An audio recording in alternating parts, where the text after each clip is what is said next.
If you want to automate getting many purchase orders in your workflow, this quick tutorial will show you exactly how to do it using Zoho CRM in N8n. This is a simple but powerful setup if you want to pull purchase order records into your automation, review them, process them, or connect them to other steps in your workflow. If this helps you, make sure to hit like and subscribe for more N8n tutorials just like this. Alright, let's jump in. First, open the workflow you want to work on inside N8n.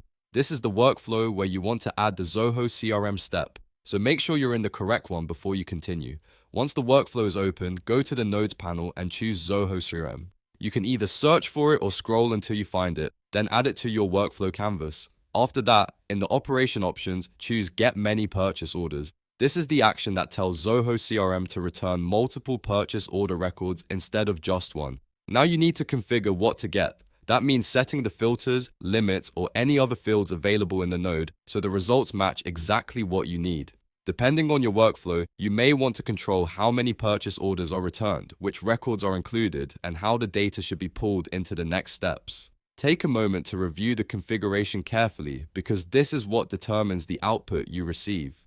Once everything is set, you can run the node to test the results and make sure the purchase orders are coming through correctly. And that's it.